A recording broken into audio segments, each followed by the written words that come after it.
This is an update on our research to find a MRSA cure or MRSA treatments that are viable that will help our clients who already have MRSA. Now, antibiotics actually developed MRSA, began with staph infections, and people took antibiotics to cure these infections, and what happened was the antibiotic killed off the weakest bacteria, but a few really strong ones remained, and those replicated and possibly moved to a new host and started a new infection.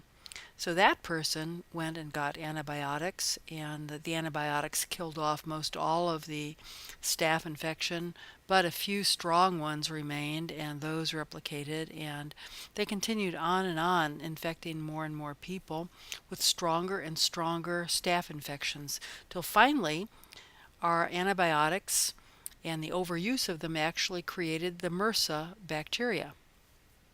And the question remains, what are we going to do when antibiotics fail?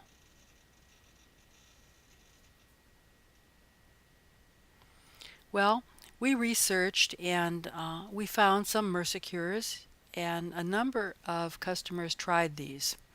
And here are a list of the ones that failed.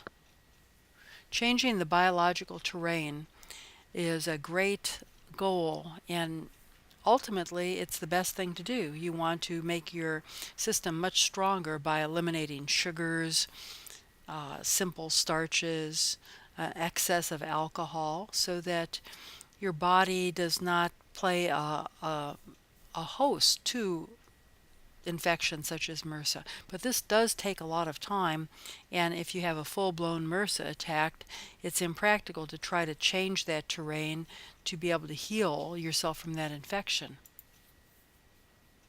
Now there are very powerful plant medicines available, and these work really well on the skin infections by MRSA.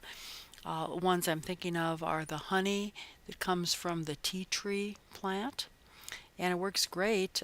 You can rub it on a boil or an open wound, but if you have MRSA in your knee joint, or an artificial replaced hip, or in a heart valve, you're not going to get the honey in there fast enough to do any good. Household chemicals. Now this is on the internet, and people say that they use some household chemicals and they work very well. Things like milk of magnesia and alkalizers, bicarbonate of soda, but again, these don't work fast enough, and if you've got a serious case of MRSA, you don't want to fool around with them. Colloidal silver has been used by a lot of people, and it does work, but it's slow, and people have not gotten complete removal of the MRSA bacteria from their system. We're really happy to report that we have found a few new treatments that are very effective. The first one I want to tell you about is a treatment, and it's a patented technology that structures water into Ag4O4, which is a crystalline lattice in the water, and it's received FDA approval for use with MRSA.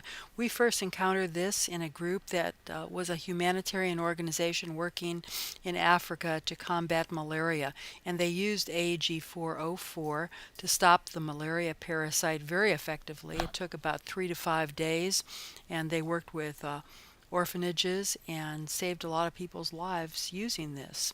And it does work well with MRSA. The FDA approval is for a doctor's variety of the product, but there's also an over-the-counter of variety now available, and both of them work the same. The doctor's version works a few minutes quicker than the over-the-counter version. Now you can see our website over on the right side of the screen. You can go there for updates and access to these technologies. And the last one I want to tell you about is an actual MRSA cure, and this was developed abroad, and it has yielded solutions so that people who've gone to the countries that have clinics that provide this technology say that they no longer have fear of any infection.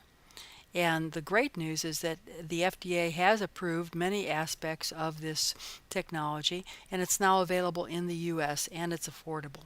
So please go to our website and you'll be able to get updates and get access to these.